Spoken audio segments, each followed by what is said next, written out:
Hello friends, welcome to UPSC वाला। This is Sonia Ahuja और आज हम बात करने वाले हैं इन्फ्लेशन मेजरमेंट के बारे में। ये चैप्टर 3 का एक बोनस टॉपिक है एंड लेट्स अंडरस्टैंड कि हम ये बोनस टॉपिक अलग से लेक्चर में क्यों लेके आए हैं। अगर आपको याद हो इंट्रोडक्शन क्लास इस बुक सीरीज़ की, तो मैंने आपको बताया था कि इकोनॉमिक्स की ना कई सारी किताबें हैं और उसमें से यूजुअली एक किताब को चूज़ करना बहुत डिफ़िकल्ट हो जाता है बिकॉज ऐसा फीलिंग आता है कि एक पढ़ने से दूसरा में कुछ टॉपिक छूट जाते हैं बिकॉज एक ही कॉन्सेप्ट को इकोनॉमिक्स के अलग अलग तरीके से समझाया जा सकता है। तो इसीलिए we said that we are going to use all of these books as a reference so that when we study you don't feel like you are missing any point. Okay, तो हम उनमें अलग अलग तरीके से जो कॉन्सेप्ट समझाए जाते हैं उनमें से best we pick up the best explanation and then we try to reincorporate and we also use multiple explanations so that you can understand it better. लेकिन एक और चीज़ जो मैंने आपको बोली थी कि the way topics are arranged in each of these books is different. Her teacher अपने हिसाब से टॉपिक्स को अरेंज करता है बिकॉज ओवरलैपिंग टॉपिक्स है, क्योंकि एक ही टॉपिक दो अलग अलग, एक ही इशू दो अलग अलग सबसेट्स में आ रहा है। तो this is the reason why we studying this as a bonus chapter is because this is sort of in between two chapters. Okay, तो आपको याद होगा कि लास्ट क्लास में हमने नेशनल इनकम एंड जीडीपी पढ़ा था और लास्ट क्लास में हमने इन्फ्लेशन पढ़ा था। अब inflation is one of those topics that are highly important because इसमें से बहुत ज़्यादा सवाल आते हैं, this being based on the very first lecture जहाँ पे हमने एनालाइज किया था लास्ट 10 साल का डाटा, ये समझने के लिए कि ज़्यादातर सवाल किस टॉपिक से आते हैं। तो अब इन दोनों टॉपिक के बीच में हमें एक ज्वाइन करके एक कॉन्सेप्ट समझना होगा called as wholesale price index and customer price index. And ये टॉपिक से आप जीडीपी डिफ्लेटर समझ पाएंगे of this topic and you will also be able to understand inflation measure कैसे किया जाता है। So this is a common topic in between both of them, hence we sort of did not pay a lot of attention to it here when we were talking about GDP, and that's why we also did not study it here because I wanted to bring both the chapters together to teach you about this one particular topic which is measurement of inflation. तो आपको याद होगा this is GDP deflator, जहाँ हमने बात करी थी कि जीडीपी क्या होता है, मतलब जीडीपी जब हम कैलकुलेट करते हैं ना तो हर साल there is a mismeasurement, क्योंकि हर साल जीडीपी मेजर होता है करंट प्राइसेस पे, लेकिन प्राइसेस जो हैं चीज़ों के भाव वो बदलते रहते हैं साल दर साल इन्फ्लेशन के कारण। तो इसीलिए हम जीडीपी डिफ्लेटर यूज़ करते हैं टू अंडरस्टैंड कि कितना जो है इन्फ्लेशन के कारण प्राइस बढ़ा है। तो जब हम वो पढ़ रहे थे तो हमने ये भी पढ़ा था कि जो ये जीडीपी डिफ्लेटर हम यूज़ करते हैं वो क्यों बेटर है होलसेल प्राइस इंडेक्स और capital price customer price index से। ठीक है, so we discuss that and now I understand this is difficult to understand if you don't know what these things are, right? So we are going to come back to this.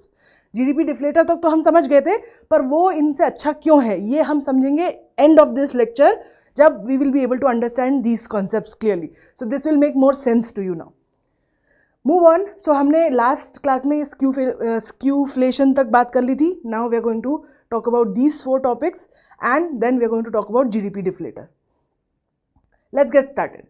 सो जैसा कि आपने देखा कि major अगर करना हो किसी भी कंट्री के इन्फ्लेशन को, कि भाई इन्फ्लेशन क्या होता है, जैसे आपको याद होगा कि आप जब छोटे थे तो चीज़ों के भाव कम थे, राइट? आपके पापा दादा दादी बताते होंगे ओ हमारे ज़माने में तो 1 रुपये में इतना कुछ आ जाता था, आज आप अगर जाओगे तो आपको 1 रुपये में शायद मे भी एक टॉफ़ी मिल जाए, है ना? तो ये जो कॉन्सेप्ट्स हमें सुनने को आते हैं, मेरे लिए the most astonishing one was मेरे पापा अपनी गाड़ी का पेट्रोल 90 या 100 रुपीज़ में फुल टैंक करा लेते थे 4-5 लीटर्स, एंड वेरएज आज अगर when I was younger and आज if I have to full tank my गाड़ी I need more than 600 rupees. Okay, so you can see clear shift in last 10 years that I have witnessed with my own eyes. So 10 years नहीं, 20 years approximately. तो ये जो inflation होता है ना, इसको कैसे मेजर करें, व्हाट आर द वेज? तो देयर 3 तरीके होते हैं. एक होता है जीडीपी डिफ्लेटर, जो हम जीडीपी ग्रोस डोमेस्टिक प्रोडक्ट जो हम कैलकुलेट करते हैं देश का हर साल, उसको डिफ्लेट कर दे. कैसे? उसको पुराने वाले जीडीपी से कंपेयर करके हम उसको समझे कि कितना जीडीपी जो है वो इंक्रीज हुआ है मतलब इन्फ्लेशन के कारण। तो एक तरीका ये होता है, और बाकी दोनों तरीके होते हैं wholesale price index and customer price index. Now let's understand ये दोनों कॉन्सेप्ट होते क्या है। सबसे पहले let's talk about inflation itself. Inflation क्या होता है? आप मान लो कि आपने ना आपको कुछ ज़रूरत की चीज़ों की ज़रूरत है ना, कुछ चीज़ें होती है जो हर घर को ज़रूरत होती है, जैसे खाना, कपड़े, fuel, right. These are some things that every household needs, है ना। तो मान लो उस बास्केट को कि हम बात कर रहे हैं, जो ऐसी चीज़ें हैं जिसमें जो सबको हर घर को चाहिए होती है, राइट। अब आप गए मार्केट में उसको लेने के लिए, तो आपको ये बास्केट में जो भी चीज़ें हैं वो मान लो आपको मिली फॉर 5000। आप घर आते हो और आप घर आके अपने दादी को, नानी को देते हो, और आपकी दादी नानी बोलती कि अरे हमारे ज़माने में ये सारा सामान जो था वो 1000 में आ जाता था, ओके। और आज देखो यही सेम सामान 5000 का आ रहा है। तो कितना, how much has been increase? 500%, और you can say 5 times.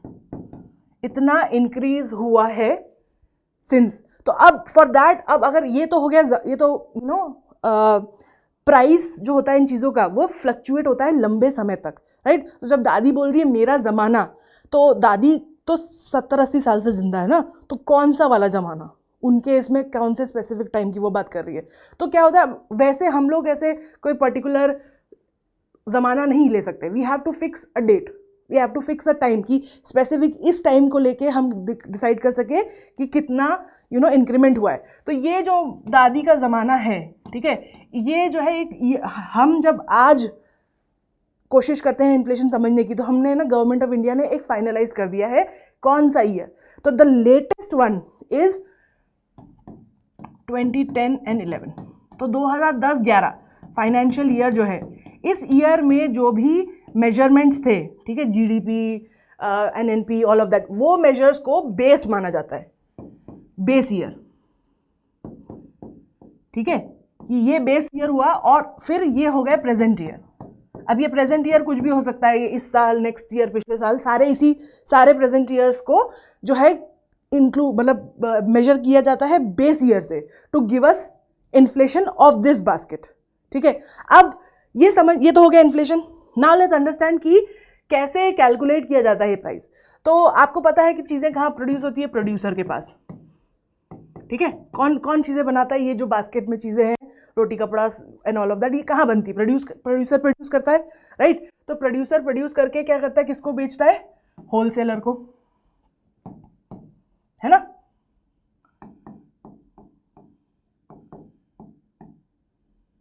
Producer sells it to wholesaler. फिर होलसेलर क्या करता है? होलसेलर फिर उसमें अपना हिसाब लगा के it sells it to retailer. Retailer कौन होते हैं? रिटेलर वो छोटी शॉप्स होती है जहां से आप इंडिविजुअल जाके चीजें खरीदते हो, राइट। और फिर रिटेलर क्या किसको सेल करता है? कस्टमर को।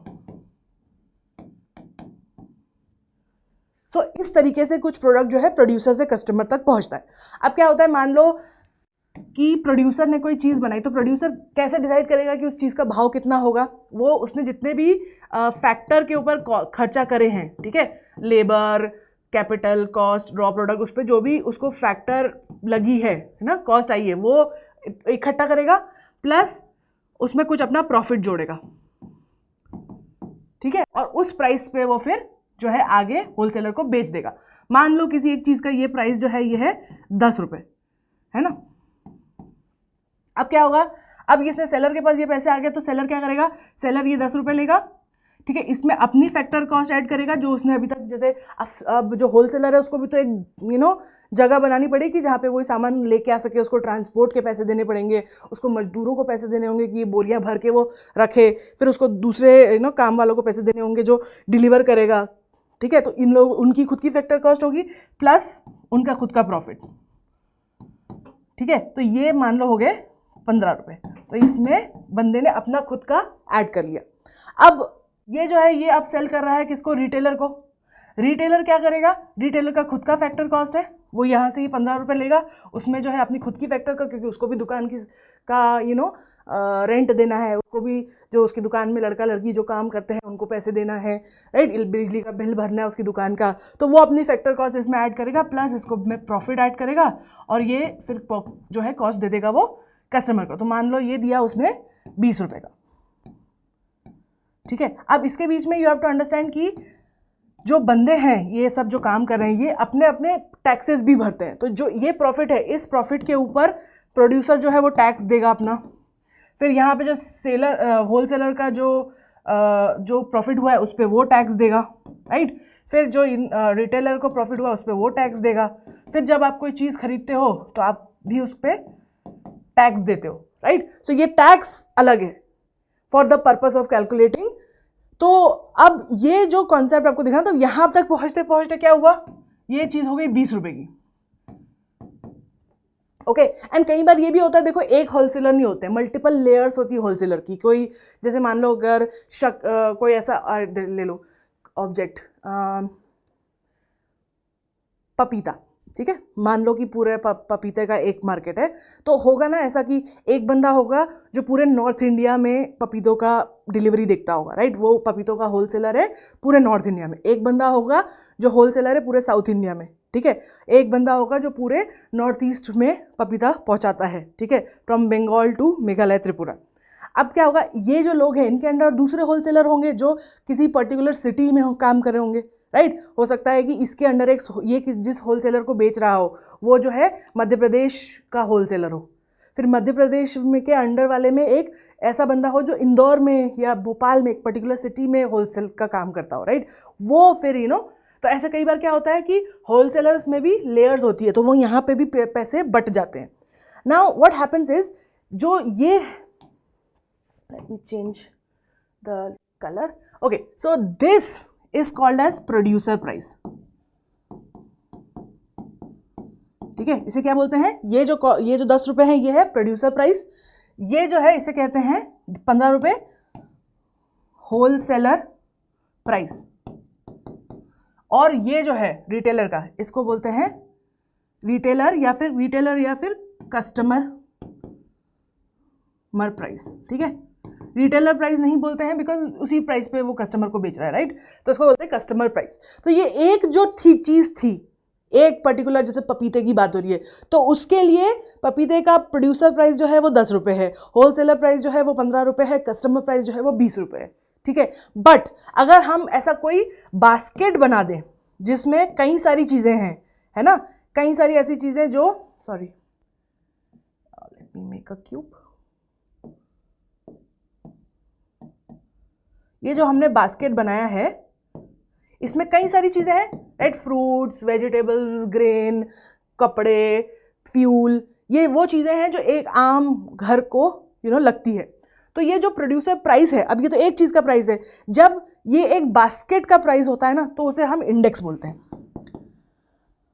इंडेक्स याद है, आप जब छोटे थे तो कॉपी के फ्रंट पे नहीं इंडेक्स होता था जो टीचर भरवाती थी, that's the same index we are using, right. So जब एक चीज़ का प्राइस है तो उसको प्रोड्यूसर प्राइस बोलते हैं, बट अगर वो एक बास्केट का प्राइस हम बना दे तो उसे प्रोड्यूसर प्राइस इंडेक्स कहा जाता है। सिमिलरली इस बास्केट का जो जिसमें सारे प्रोडक्ट हैं उसका होलसेल प्राइस इंडेक्स होगा और कस्टमर प्राइस इंडेक्स होगा, ठीक है। अब पूरी दुनिया में पता है क्या होता है, पूरी दुनिया में लोग, कंट्रीज क्या करती है, वो इस पे ध्यान देती है, प्रोड्यूसर प्राइस इंडेक्स पे। क्यों? क्योंकि देखो अगर प्रोड्यूसर प्राइस इंडेक्स आपको ये बता रहा है कि कल को जो लोग इंसान जो चीज़ें प्रोड्यूस कर रहे हैं उनको वो प्रोड्यूस करना महंगा पड़ रहा है, ठीक है। मान लो कि उसको अब ये 10 रुपये नहीं है, उसको 12 रुपये लग रहे हैं, ठीक है, तो क्या होगा, he will pass on this to the wholesaler, then the wholesaler will pass it on to the consumer, retailer, and retailer will be pass it on to consumer। तो मतलब अगर उन्हें पता है कि प्रोड्यूसर के प्राइस का अगर प्राइस बढ़ता है मींस इवेंचुअली थोड़े समय के बाद, क्योंकि टाइम लगता है ना सामान को पहुंचने में कंज्यूमर तक, राइट, तो उन्हें पता है कि अगर यहाँ पे प्राइस बढ़ रहा है तो इसका मतलब है कि कुछ ही समय में यहाँ पे प्राइस बढ़ जाएगा। तो पूरी दुनिया में कंट्रीज पता है क्या करती हैं, वो इस प्रोड्यूसर प्राइस इंडेक्स पे ध्यान देती है, ठीक है। और जैसे ही उनको लगता है ना कि प्रोड्यूसर प्राइस इंडेक्स बढ़ रहा है तो वैसे ही वो मेजर्स लेना चालू कर देती है इन्फ्लेशन को कम करने के लिए। जो भी गवर्नमेंट के मेजर्स होते हैं, हमने लास्ट क्लास में पढ़े थे कि गवर्नमेंट क्या क्या करती है कंट्रोल करने के लिए इन्फ्लेशन, राइट। तो वो सब यहाँ करने लगते हैं। इंडिया में we do not use producer, we use wholesale price and customer price index. हम जो है ये दोनों इंडेसेस यूज करते हैं कैलकुलेट करने के लिए कि किस तरीके से प्राइस बढ़ रहा है, okay. And what we do is we use these and another measure together to sort of, जैसे हमने देखा कि जब भी हम जीडीपी, जीएनपी, एनएनपी कैलकुलेट करते हैं तो हर इसमें कुछ ना कुछ डिफरेंस आता है, इसलिए हम क्या बोलते हैं अलग अलग तरीके से कैलकुलेट करते हैं, ताकि अगर कुछ मिस हो रहा है, कुछ नहीं लिखा गया है बुक्स में, या कुछ कहीं का प्राइस कम ज़्यादा हो गया, ऐसी चीज़ों का जो इरेगुलर है, तो उस सब के कारण जो चेंजेस आते हैं मेन अमाउंट में, वो सब को एवरेज करने के लिए हम अलग अलग तरीके से जीडीपी कैलकुलेट करते हैं, right. Similarly, to avoid all the different things that come under this, we use these 3 indices, GDP deflator, customer price index and wholesale price index, to find out कि कितना इन्फ्लेशन हो रहा है, और basically इसमें से कौन सा कैसे कैलकुलेट यूज किया जाता है और कौन सा जो है बेस्ट है, ये हम आगे समझने की कोशिश करेंगे, okay. So I hope this is clear what is producer price index, wholesale price index and customer price index. कहाँ से आए ये कॉन्सेप्ट, ये आपको क्लियर होंगे। अब समझते हैं कि इन्फ्लेशन कैलकुलेट किया कैसे जाता है। Now let's go back to the previous slide, methods of measurement, WPI, CPI and GDP deflator, ठीक है। तो आप पहले बात करेंगे होलसेल प्राइस इंडेक्स की। तो होलसेल प्राइस इंडेक्स जो है ना, वो प्राइसेस जो होते हैं चेंज, किसके प्राइसेस चेंज होते हैं, जिसको ट्रैक करता है होलसेल मार्केट में जो प्रोडक्शन हुआ है, ठीक है। मतलब कि होलसेल मार्केट में जो सामान आ रहा है बिकने को, उसके प्राइसेस को ट्रैक करता है। और ये जो, क्योंकि ये गुड जो है लार्ज क्वांटिटी में आता है, मतलब कि 1 किलो 2 किलो पपीता नहीं बिक रहा है, 1000, 2000, 5000 किलो के भाव से, या ट्रकों के भाव से, कितना एक ट्रक में पपीता आ जाता है, उस भाव से जो है, उस क्वांटिटीज में ये सेलिंग हो रही है, उसके जो होलसेल मार्केट में जो आ रहा है वो प्रोडक्ट्स, उनके प्राइस को ट्रैक किया जाता है। कैसे, कौन ट्रैक करता है, कैसे पता चलता है? तो जो ये ऑफिस है, office of economic adviser, department of promotion of industry and internal trade और under the ministry of commerce and industry, ये जो है पब्लिश करती है होलसेल प्राइस को हर मंथ, यहाँ से ट्रैक किया जाता है, ठीक है। अब ये जो होलसेल प्राइस मार्केट है ना, इसमें कुछ 697 आइटम्स होते हैं टोटल, ठीक है। हमने क्या बोला था कि जब भी हम बात कर रहे हैं इंडेक्सेस की, तो उसमें एक आइटम नहीं होता है, एक ग्रुप ऑफ आइटम होता है, और वो ज़रूरी नहीं है कि वो सारे आइटम एक जैसे हों, ठीक है। मतलब कि ऐसा नहीं कि सारे तरीके के चावल हमने ले लिए, या सारे तरीके के जो है अनाज ले लिए, no. This basket is decided on the basis of कि एक घर को क्या, एक टाइप के घर को क्या ज़रूरत होती है, राइट। तो एक नॉर्मल लोअर मिडिल क्लास घर को किस किस चीज़ों की ज़रूरत होती है, अनाज की, फल फ्रूट की, कपड़ों की, पेट्रोल की, इलेक्ट्रिसिटी की। तो इन सब चीज़ों, जो एक बेसिक घर को, हाउस होल्ड को ज़रूरत होती है, उसका बास्केट है, और उसमें कुछ 697 आइटम होते हैं जो कि वे किए जाते हैं, उनको वेट असाइन किया जाता है। What does it mean weight assign? जैसा कि हमने पहले एग्जाम्पल देखा था कि भाई दादी के ज़माने में तो 1000 रुपये में ये सामान आ जाता था, आज के ज़माने में 5000 में आ रहा है, ठीक है। तो अगर हमें ये कंपेरिजन करना है, तो हमें ये मेक श्योर करना पड़ेगा कि जो अभी बेटा लेके आया है बास्केट, और जो दादी लेके आती थी उसका वजन सेम चीज़ें हों, क्योंकि हो सकता है कि उस टाइम पे लोग ज़्यादा खाते थे, क्योंकि ज़्यादा मेहनत करते थे, खेत वेत जोते थे। हो सकता है कि उस टाइम पर दादी का जो परिवार था वो बड़ा था, अब भैया का परिवार जो अभी लेके आ रहे हैं उनका छोटा है। तो वो जो क्वांटिटी है उनको आप कंपेयर नहीं कर सकते जब तक उनको आप एक वेट असाइन नहीं करोगे ना। आप 2011-12 में मान लो 3 क्विंटल के वेट पे आप प्राइस डिसाइड कर रहे हो, और यहाँ पे आज 5 क्विंटल है, तो इनको कंपेयर कैसे करोगे, ठीक है। तो इसलिए एक वेट असाइन होता है कि कितना परसेंटेज, कितना वेटेज टाइप होगा, और ये जो है इसे बोलते हैं domestic production of that item plus net export.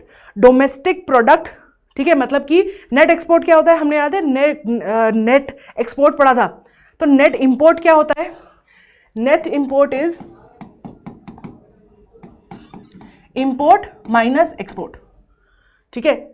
और जब हम डिसाइड करने की कोशिश कर रहे हैं कि ये कितना अमाउंट है, तो हम क्या लेते हैं, जितना भी डोमेस्टिकली प्रोड्यूस हुआ है, मतलब घर के अंदर यानी बाउंड्री के अंदर जो प्रोड्यूस हुआ है वो, उसमें से हम क्या करते हैं, उसमें से ऐड कर लेते हैं जो बाहर से नेट इंपोर्ट आया है, ठीक है। नेट इंपोर्ट मतलब जो एक्सपोर्ट है, उसको जितना एक्सपोर्ट किया उसको माइनस कर लेते हैं, और इंपोर्ट में से और जो वैल्यू बढ़ती है उसको यहाँ पे प्लस कर देते हैं। तो ये हमें जो है it gives us net traded value, okay. And this is how we compare. अब ये जो होता है ना, जो ये वेट होते हैं, ये कहाँ डिसाइड होते हैं, कैसे डिसाइड होते हैं? जैसे आपको पता होगा कि अभी जो अपना ईयर है, बेस ईयर जो है वो 2010 है, 10-11, ठीक है। इसके पहले ये 2005 हुआ करता था, 5-6, ठीक है। तो ये जो वेट है ना, ये असाइन होता है जब ये ईयर फाइनलाइज होता है, क्योंकि उस ईयर के हिसाब से वेट डिसाइड होता है। तो ये तभी चेंज होता है जब ये ईयर चेंज होता है, जब गवर्नमेंट नया साल आपको बताती है कांस्टेंट बेस ईयर, उस बेस ईयर के हिसाब से ये बेस वेट भी डिसाइड होता है। Otherwise it remains constant until new series begins, है ना। जब तक नया साल बिगिन होता है जिसमें आप नया कांस्टेंट बेस ईयर डिसाइड करते हैं, तब वेट चेंज होता है। उसके अलावा हमेशा वेट कंसिस्टेंट रहता है जब तक आप कैलकुलेट कर रहे हैं। तो करंट बेस ईयर जो है उसमें होलसेल प्राइस लिस्ट इंडेक्स जो है 2011-12, the weight of the food article is 24.4%, ठीक है।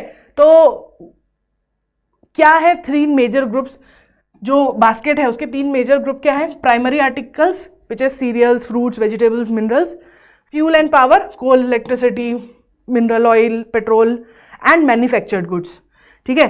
तो उसमें देखो 2004 और 5 जो अपना पुराना बेस ईयर था, उसके हिसाब से कितना था परसेंटेज? 20% था इसका, 14% था सेकंड का, 64% था थर्ड का, ठीक है, मैन्युफैक्चर गुड्स का। अब आप देखोगे ये जो चेंज हुआ यहाँ से यहाँ, जब सरकार ने ये नया बेस ईयर डिक्लेयर किया, तो अब जो प्राइमरी गुड्स है उनका हो गया 20.12 से 22.62, 13 से ये अब कम हो गए, ठीक है। तो इलेक्ट्रिसिटी मतलब बेसिकली वेट कम कर दिया गया है of how much energy is used.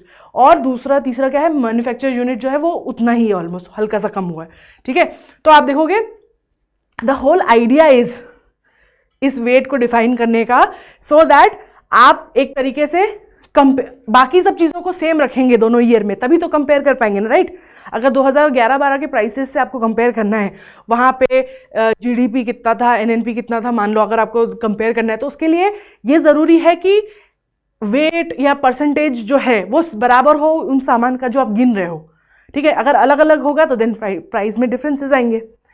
जो ये wholesale price index, food index जो है, ये 2017 में इंट्रोड्यूस हुआ था। जैसे मैंने आपको बताया था कि पूरे वर्ल्ड में वो प्रोड्यूसर प्राइस इंडेक्स यूज़ करते हैं, पर इंडिया में WPI या फिर CPI यूज़ करते हैं। लेकिन 2017 में एक नया इंडेक्स इंट्रोड्यूस हुआ है जिसको बोलते हैं wholesale price index, food index. तो इसमें क्या होता है, स्पेसिफिकली से फूड आर्टिकल्स को मेजर किया जाता है ऑन प्रोड्यूसर्स प्राइस, ठीक है। किस पर? प्रोड्यूसर प्राइस इंडेक्स पर, ताकि बेसिकली गवर्नमेंट आसानी से प्रिडिक्ट कर सके कि अगर खाने की चीज़ों में, फूड प्रोडक्ट्स में इन्फ्लेशन आने वाला है तो उसको पहले से प्रिडिक्ट कर सके, उसके लिए ये वाला इंडेक्स यूज होता है। पर ये सिर्फ फूड के लिए होता है, okay. This is a very important aspect. अब बेस ईयर कैसे क्या होता है, कैसे डिसाइड करते हैं? 2005-6 कैसे डिसाइड किया था, 2011-12 कैसे डिसाइड किया था? वेल, बेस ईयर जो होता है ना, उसमें उसको डिसाइड करने के कुछ क्राइटेरिया होते हैं। तो ये 5 क्राइटेरिया हैं। पहली बात तो मॉनसून डेफिसिट नहीं होना चाहिए उस एरिया में। मतलब क्या कि आपको पता है कि इंडिया में ज़्यादातर जो खेती है वो डिपेंड करती है मॉनसून पर। मॉनसून खराब हो जाती है, मॉनसून अगर आगे पीछे हो जाती है, खेती खराब हो जाती है, तो प्रोडक्शन कम ज़्यादा हो जाता है। अगर प्रोडक्शन कम ज़्यादा होता है तो उसका डायरेक्ट इम्पैक्ट मैन्युफैक्चर्ड गुड्स पे भी पड़ता है, अनलेस दे आर इम्पोर्टेड, है ना। तो जिस भी ईयर को आप बेस ईयर मान रहे हो उसमें कोई भी मॉनसून डेफिसिट नहीं होना चाहिए। मतलब कि मॉनसून के कारण कोई भी प्रोडक्शन में डेफिसिट नहीं होना चाहिए। उसके बाद कोई मेजर कैलेमिटी नहीं होना चाहिए, लाइक ड्रॉट और फेमाइन उस साल पर। उसके बाद year should not have inflation eight alarming rate. ऐसा साल चुनते हैं जहां पर जिस साल में खतरनाक इन्फ्लेशन ना हुआ हो, एक नॉर्मल स्टैंडर्ड जितना नॉर्मली होता ही है उतना ही हुआ हो। दूसरा, fourth, unstable years in terms of economic activity are not considered as base year. Unstable मतलब कि ऐसे साल जिसमें अब आपको पता है कि इकोनॉमीज जो है वर्ल्ड की वो 1992 के बाद से एक दूसरे पर डिपेंडेंट हो गई है, राइट। तो कई बार मे भी हो सकता है कि इंडिया में सब कुछ सही चल रहा हो, लेकिन कुछ साल थोड़े से खराब हो जाते हैं, नॉट बिकॉज इंडिया में कुछ गलत हुआ बट बिकॉज वर्ल्ड में कुछ गलत हो गया, राइट। फॉर एग्जाम्पल, अगर कोई वॉर हो गई या फिर जैसे 9/11 हो गया था, 2008 का रिसेशन हो गया था, ये ईयर्स जो होते हैं ना, इन्हें नहीं यूज़ किया जाता है क्योंकि ये जो है स्टेबल नहीं थे, किसी और कारण से इंस्टेबिलिटी देखी गई थी इकोनॉमिक एक्टिविटीज़ में इंडिया में। और last is there should not be much gap, ठीक है, मतलब जो ऐसा नहीं होना चाहिए कि आप 1960s से कंपेयर कर रहे हो, ठीक है, 2024, क्योंकि उसमें बहुत गैप हो जाता है, बहुत दूर नहीं होना चाहिए, ठीक है, क्योंकि क्या होता है ना, बहुत ज़्यादा दूर होता है ना तो कई बार कुछ ऐसे प्रोडक्ट होते हैं जो 1960 में एग्जिस्ट ही नहीं करते थे। फॉर एग्जांपल जैसे mobile phones and computers, right, ये सब चीज़ें, कई सारी इंटरनेट टेक्नोलॉजीज़, ये सब 1960s में एग्जिस्ट ही नहीं करती थी। तो इनको कंपेयर करना 2024 से बहुत मुश्किल हो जाता है, बिकॉज ज़माना बहुत बदल गया है ना, ज़माना इतना बदल गया है कि आप उनको ठीक तरीके से कंपेयर कर ही नहीं सकते। तो दीज आर द 5 क्राइटेरियाज जिसके बेसिस पर सरकार जो है डिसाइड करती है कि बेस ईयर कौन सा होगा। अब समझते हैं कि बेस इफेक्ट क्या होता है। Let's take example. अब जब भी आप 2 साल को कंपेयर करते हो, ठीक है, तो आपको यूजुअली बेस इफेक्ट जो होता है ना वो सीपीआई में कंपेयर किया जाता है। पर मान लो फॉर दिस हम कंपेयर कर रहे हैं तो 2016 से कंपेयर कर रहे हैं, 2017, 18, 19, 20, 21, सो ऑन, ठीक है। लेकिन हम यूजुअली कंपेयर जो होते हैं, क्योंकि हमने देखा था कि मंथली डाटा निकलता है तो मंथली ही कंपेयर करते हैं। लेकिन इसका एक बात का ध्यान रखना कि अगर हम 2016 का जनवरी यूज़ कर रहे हैं तो हम 2017 का भी जनवरी का ही डाटा यूज़ करेंगे, 2017 का फेब का नहीं यूज़ करते, क्योंकि कई सारी चीज़ें जो होती हैं ना उनका प्राइस जो है सीजनली चेंज होता है, तो उसका इफेक्ट ना आए इसके लिए कंपैरिजन जो होता है वो सेम मंथ का होता है। तो मान लो आप जनवरी का डाटा ले रहे हो, ठीक है, हर साल जनवरी का डाटा ले रहे हो कंपेयर करने के लिए। अब कोई भी चीज़ ले लो, हमने बात करी थी पपाया की, तो लेट्स टेक पपाया, ठीक है। अब पपाया का प्राइस जो है कितना है 2016 में, 40 रुपीज पर केजी, ठीक है। ये आपका बेस ईयर है, मान लो हाइपोथेटिकल है, this is your base year.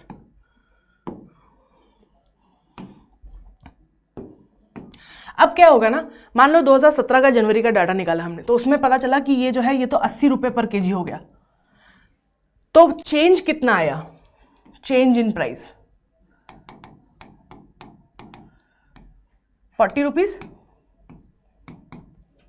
है ना। पर जब हम इन्फ्लेशन निकालेंगे, क्योंकि इन्फ्लेशन जो होता है वो तो ईयर ऑन ईयर निकलता है ना, मतलब कि हम इन्फ्लेशन जब भी निकालते हैं तो हम इस साल का पिछले साल से कंपेयर करके निकालते हैं, राइट। तो अगर हम इन्फ्लेशन निकालेंगे तो उसके क्या होगा, 80 - 40 by 40 × 100, this will give us what, 100%। मतलब कि ये हमें बता रहा है कि इन्फ्लेशन कितना है, 100% है, मतलब कि 40 से एकदम डबल होके 100% प्राइस बढ़ा है इस चीज का, है ना। तो दैट्स व्हाई इट्स बिकम 80। अब मान लो कि नेक्स्ट ईयर और हम बात करते हैं, 2018 का डाटा लेके आते हैं, ठीक है। 2018 में मान लो ये 120 kg पर केजी, ठीक है। तो again we'll calculate it, what will happen, 120 - 80 by 80 is equal to into 100, it will give us again 75, ठीक है। गलत कैलकुलेशन है बट एवरेज मान लो, ठीक है। अब चेंज कितना आया, ये तो परसेंटेज हो गया, चेंज कितना आया है, ओनली 40। एक्चुअल प्राइस तो 80 से सिर्फ 120 हुआ है ना, पर इन्फ्लेशन का रेट कम हो गया, क्योंकि अब डबल नहीं हुआ है, अब 80 से 160 नहीं हुआ है, 80 से 120 हुआ है, तो that's not 100% inflation. Same goes for the next year, फिर अगले साल प्राइस बढ़ेगा, मान लो 120 से हो गया ये 180, फिर आप बोलोगे कि एक्चुअली तो जो है वो 40 ही बढ़ा है, लेकिन इन्फ्लेशन फिर 50% दिखाएगा, क्योंकि 120 से लेकर 180 हुआ है, तो डबल तो नहीं हुआ है, तो इतना ही बताएगा, क्योंकि हम ईयर ऑन ईयर बात कर रहे हैं ना। फिर अगले साल मान लो इट बिकेम 220 पर KG, again the actual price increase is 40 but inflation might come to 33% or something like that. Incrementally कम होता जा रहा है परसेंटेज इन्फ्लेशन। तो इससे आपको, अगर आप ये देख रहे हो तो इससे आप क्या बोलोगे, अरे इन्फ्लेशन तो कम हो रहा है, इन्फ्लेशन का बढ़ना कम हो रहा है। बट इन रियलिटी अगर आप देखो तो हर साल हो तो डबल ही रहा है ना, मतलब अगर 40 को हम बेस माने क्योंकि हम जब भी कैलकुलेट करते हैं तो हम पुराने साल का बेस लेते हैं, राइट, बट जब हम ओवरऑल कैलकुलेट करते हैं तो हम पूरे बेस ईयर की वैल्यू लेते हैं. What happens here is you'll see that every year it's actually adding 40, but it's showing less increment in the inflation. Now this effect is known as base effect. Okay. Now what happens is the base effect refers to the impact of low and high inflation. अगर बहुत ज़्यादा या बहुत कम inflation है आपके base year में तो उसका इम्पैक्ट दिखता है जब आप year on year inflation check करते हो तो, ठीक है. और ये क्यों हम अंडरस्टैंड करने की कोशिश करें, क्या ज़रूरत है हमें बेस ईयर समझने की? द रीज़न इज़ बिकॉज अगर बेस ईयर को, बेस इफेक्ट को नहीं समझोगे तो आपको ये नहीं पता चलेगा कि जो करंट इन्फ्लेशन शो कर रहा है वो इसलिए कर रहा है क्योंकि आपने न्यू इकोनॉमिक फैक्टर फॉलो करे हैं, या इसलिए कर रहा है क्योंकि पुराना वाला जो इन्फ्लेशन था वो या तो बहुत ज़्यादा था या बहुत कम था, ठीक है. मतलब कि हर साल हम इन्फ्लेशन को देखते हुए अपने इकोनॉमिक पॉलिसीज को बदलते हैं कि हाँ अरे भाई बहुत इन्फ्लेशन आने वाला है तो government has to change something, right. पर ये चेंज का असर है इन्फ्लेशन के कम होने पे या ये मैथ का इशू है, ये समझने के लिए हम बेस इफेक्ट के बारे में पढ़ते हैं. Now let's talk about consumer price index. तो हमने होलसेल प्राइस इंडेक्स समझ गया. अब कंज्यूमर प्राइस इंडेक्स क्या होता है? Basically consumer price index assesses price paid by the consumer in the retail market. Wholesale में लार्ज क्वांटिटी में जो बिकता था सामान उसके प्राइसेस पे बात करते थे. जब हम सीपीआई की बात करते हैं तो हम कंज्यूमर जिस प्राइस पर खरीद रहा है उसकी बात करते हैं. तो यहाँ पर यूजुअली पर केजी, पर लीटर इसमें डिस्कशंस होते हैं. Due to variation of consumption patterns among the different consumer classes the prices in the commodity basket में डिफर्स बिटवीन ग्रुप्स. देखो कौन सी चीज़ कितनी और किस प्रकार की इस्तेमाल की जाती है ये फ़र्क पड़ता है आप कहाँ, किस सोशल स्ट्रक्चर में. अगर आप बहुत गरीब है तो हो सकता है आप सस्ते वाली चीज़ें यूज़ करो, कम यूज़ करो. हो सकता है कि आप अमीर हैं, मतलब आप गरीब हो तो एक ये भी हो सकता है ना कि मान लो कोई गरीब इंसान है तो उसके पास बहुत सारे ऑप्शन नहीं है ना, उसके पास बाहर जाके बर्गर खरीदने का ऑप्शन नहीं है, तो हो सकता है वो ज़्यादा दाल चावल यूज़ करे क्योंकि that's all he is eating. पर एक अमीर इंसान है उसका क्वांटिटी ऑफ दाल चावल ही यूजेस वुड रिड्यूस क्योंकि he also has other options because he has more money, तो he can buy other things. तो इसीलिए क्या होता है ना, कंजम्पशन प्राइसेस जो होते हैं ना पैटर्न्स उसमें बहुत डिफरेंस होता है बिकॉज अलग अलग जो ग्रुप्स हैं वो अलग अलग, उनके बास्केट अलग अलग होते हैं, उनके बास्केट की जो कंपोजिशन होता है वो अलग अलग होता है. तो इंडेक्स जो है जैसे सीपीआई इंडस्ट्रियल वर्कर, तो इसीलिए उन्होंने क्या करा है अब यहाँ पे ऐसे जैसे डब्ल्यूपीआई में 3 क्या सेक्टर्स थे, first was food, second was energy, third was manufacture. But they don't do it in CPI, you can't calculate it like that. Okay, so because again basket will vary, so instead what they do is worker class, labor class, rural urban combine. ठीक है, तो अब यहाँ पे क्या कर रहे हैं, instead of comparing prices or in wholesale market on the basis of this one basket, अब उन्होंने कंपेयर करना चालू करा है कि एक ग्रुप जो है, एक सोशल ग्रुप वो कितना कंज्यूम कर रहा है, ठीक है, वो कितना प्राइस पे कर रहा है चीज़ों को अपने बास्केट को खरीदने के लिए. ठीक है, तो बेस ईयर आप देखोगे सीपीआई जो है इंडस्ट्रियल वर्कर का वो 2016 में हो गया है, चेंज होके 2001 था पहले, अब 2016 हो गया है और 2020 में गवर्नमेंट ने इसको चेंज किया था. एग्रीकल्चरल लेबर जो है उसका सीपीआई जो है वो 86 से 87 वाला ही हम कंपेयर कर रहे हैं. रूरल लेबरर जो है उनका हम भी 86 से 87 से ही कंपेयर कर रहे हैं बेस ईयर. और CPI rural, CPI urban, CPI combined ये जो है 2012 के हिसाब से कंपेयर कर रहे हैं.